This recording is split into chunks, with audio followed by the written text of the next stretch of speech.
Hey guys, good morning, welcome back to our new blog. Guys, আশা করি তোমরা সবাই ভালো আছো। তা আমরা ভালো নেই, কারণ কালকে রাত্রেবেলা একদমই ঘুমাতে পারি নাই।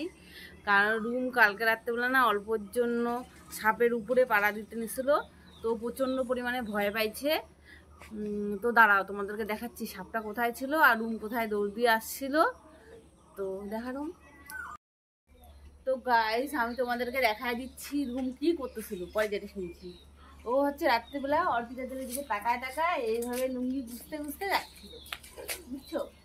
তো এইখান থেকে এইখানে সাপটা শুয়েছিল। তো এইভাবে যেতে বললো আর কি, এইরকম করে পা দিতে নিচ্ছে আর একটা পা, তখনই নিচে সাপটা। তখন ও চিল্লায় দৌড় মারছে, মানে আর একটা পা ফেললে পরে সাপটার উপরে পড়তো।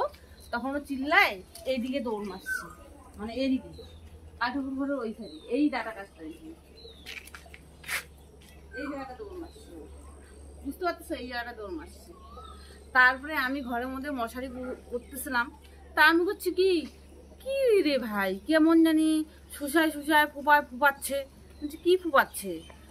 তারপরে আমি গান করতেছি আর মশারি করতেছি আমার মতন। তারপর হচ্ছে না, আরও শোনা যাচ্ছে। তারপর আমি বাইরে দৌড়ে আসছি। তারপরে আমি তখন হচ্ছে এই জায়গাটা, গাইস, এই জায়গাটা, আমি এই জায়গাটা, আমি না ওকে খুঁজতেছি, বলছে কই গেল রে ভাই, কি কোথায়? তারপর বলছি কি রে, কি হলো দেখি, ওইদিকে পুপাচ্ছে। আমি বলছি কি রে, কি হয়েছে? তারপর বলছি সাপ, তুই বেরোস না বেরোস না। আর ও হচ্ছে এমন করতেছে, ও থাকতেই পারতেছে না, মানে ও হচ্ছে প্রচন্ড পরিমাণে কাঁদতেছে আর কিরকম করতেছে। তারপরে আমি গিয়ে ওকে জড়ায় ধরলাম। তারপরে দেখি কি ও হচ্ছে প্রচন্ড কাঁদতেছে। তারপর কি হয়েছে? তারপর বললো কি ওইদিকে সাপ। তারপর আমি ওইখান থেকে এদিকে তাকায় দেখি ওই লেবু গাছের নিচে সত্যি সাপ। এদিকে বাড়ির লোকজন সব জমা হয়ে গেছে, সবাই আসছে। তো সাপটাকে খোঁজাখুঁজি করতেছে, সাপটাকে আর কোথাও পাচ্ছি না। আসলে সাপটা ওই গোড়ার মধ্যেই লুকায় ছিল। আসলে এখন ঝড় হয়েছে, তো ভোরের দিকে ঝড় হয়েছে আমাদের এদিকে, তাই লেবু গাছটা একটু এদিকে হেলে গেছে। তা না হলে লেবু গাছটা একটু ওইদিকে হেলানো ছিল, তখন সাপটাকে দেখতে পাচ্ছিল না। তারপরে কি হইলো, মানে রুম তো ঠিকই হয় না। তো কালকে সারা রাত রুম একদমই ঘুমায় নাই, বুঝছো? ও সারা রাত কালকে ঘুমায় নাই একদম। তো এই জন্য আজকে আমরা এখন ঘুম থেকে উঠলাম। এখন মনে হয় 8টা বাজিয়ে গেছে। ও একটু ভোরের দিকে একটু ঘুম আসছে, কিন্তু তবু আর কি করব, একদম মানে যে ঝড়, কি আর বলবো, প্রচণ্ড পরিমাণে ঝড়। আর তার মধ্যে আর কি সমস্যা হয়েছে বলো তো? এর আগে মানে বৈশাখ মাসে না, বৈশাখ মাসেই তো মনে হয় শিলাবৃষ্টিতে যে হইলো, বৈশাখ মাসের দিকে যখন শিলাবৃষ্টি হয়েছিল না, তখন ঘরের মানে টিনা ফুটা হয়ে গেছে, বুঝছো? এইবার আমি আর রুম যেদিকে শুই বালিশ দিয়ে, তার মাঝখানটার মধ্যেই হচ্ছে জল পড়ে টুকটুক করে। এবার এত পরিমাণে জল মানে হচ্ছে, আর এত পরিমাণে জল পড়তেছে। ও আবার উঠলো, উঠে ওখানে গামলা দিলি না, গামলা দিল, গামলার উপরে একটা গামছা দিচ্ছে, গামছা দিয়ে মশারির উপর রেখে দিচ্ছে, যাতে জলটা একদম করে পড়ে। এই হচ্ছে ব্যাপার। তো গাইস, অনেক গল্প হলো, তোমাদের সাপটা দেখাবো নি। হ্যাঁ, আমরা কালকে অনেক দূর থেকে একটু জুম করে রেখে দিচ্ছি সাপটাকে, তো দেখাবো নি, কষ্ট করে দেখো। তো গাইস, এখন তো সকালবেলা অনেক গল্প করলাম, তোমাদের সাথে পরে কথা হবে, এখনের জন্য এতটুকু। প্রচন্ড ইসে আসছে, কাইটাকে ছোট কর।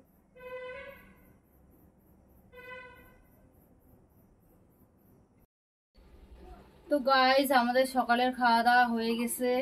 তো রাত্রেবেলা যেহেতু দুজনে যে ঘুম হয় নাই, তাই আমার প্রচন্ড ঘুম ঘুম লাগতেছে। তো যাই হোক, আমি এখন বানাচ্ছি হচ্ছে ওটস, আর এখানে হচ্ছে সব কিছু দিয়ে চচ্চড়ি করতেছে আজকে। আর কুচি হচ্ছে ডাল, এই যে এখানে ডাল ঢাকা দিয়ে রাখছি, এই দেখো ডাল। এটা হচ্ছে সব সবজি দিয়ে হয়েছে, মানে সব সবজি না, এরকম মিষ্টি কুমড়ার ডগা দিয়ে, মিষ্টি কুমড়া ডাটা আর ডাটা দিয়ে হয়েছে, আর ভাত। তো গাইস, আমি তো এখন রান্না বান্না করতে থাকবো। আর রুম এখন স্নানে যাবে, স্নান করে ও ঠাকুর ঘরে ঢুকবে, ঠাকুর পূজা দিবে, কারণ কালকে ও প্রচন্ড পরিমাণে ভয় পাইছিল। তো আমরা ভাবছিলাম যে আজকে ঠাকুর পূজা দিব না, একটু বাড়িঘরটাকে একটু ধোয়া মুছা করবো, সব কিছু করে টরে দিব। যেহেতু কালকে সারা রাতে ঘুম হয় নাই, তো দুজনেরই ভালো লাগতেছিল না। তো দোকানে কাকিমা বলতেছে যে কালকে যেহেতু এত বড় একটা ভাড়া গেল, তাহলে আজকেই দিয়ে নাও। আমরা ভাবলাম যে হ্যাঁ ঠিক আছে, দিয়েই নেক। আর রুম আজকে সকালবেলা অবশ্য দুধ মুড়ি খাইছে, তো বললাম থাক, কি ব্যাপার আছে, মানে কি এসে আছে, ঠাকুর তো সবই বুঝে। যাই হোক, তো এখন রুম দুধ কলা দিবে, আর হচ্ছে ও হচ্ছে সোমবার দিন আরো ভালো করে দুধ কলা দিবে, মানে সেদিন না খাইয়ে দিবে, আজকে খাওয়া দাওয়া করে দিবে। তো গাইস, আমরা আজকে ঝিমায় ঝিমায় দুজনে মিলে কাজ করতে থাকি, তো তোমরা সম্পূর্ণ ব্লগটা দেখতে থাকো। এই যে আমাদের দুজনের স্নান টান হয়ে গেল, রুম এখন ফুল ছিটতেছে, ও এখন পূজা দিবে। গাইস, এখন রুম ঠাকুর ঘর লেপাকুচা করবে, আমি গিয়ে খাবো, আমার প্রচন্ড খিদা পাইছে। তো গাইস, এই যে দেখো এদিকে এখন চলে আসলো কলা, রুম অনেকক্ষণ থেকে অপেক্ষা করতেছিল, তো কলার দুধ আসলো, তো রুম এখন পূজা দিবে। লিকুইড দুধ বড়ি দিয়ে কাট। তুই তোর মধ্যে এখন কি কি ঘষছে কালকে, তাই না? ওগুলো বলবি যে ভগবান আমি তো খুব ভয় পাই, আমাকে ভয় দিও না, তাই বলবি। হ্যাঁ, বড় বাটিটা বাবা ভোলানাথের কাছে আছে। জল নষ্ট করে দিচ্ছিস সব কেন? কি করবো? ওইখানে শিব ঠাকুরটার মাথায় জল ঢালছিস? তুলসী তলায় এক ঘর জল দিছিস? ওই বাটিতে জল নিয়ে আসি ঘর থেকে। শিব ঠাকুরের মাথায় জল দিছিস? জল দিবি।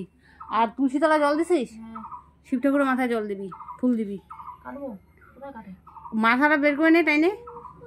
হ্যাঁ, টানছে। দেখো গাইস, দেখো একটা দুধের প্যাকেট কাটতে পারে না এই মেয়ে। জোর লাগাও, জোর লাগাও, কাটতেই পারতেছে না। এই যে কাজ দিছে।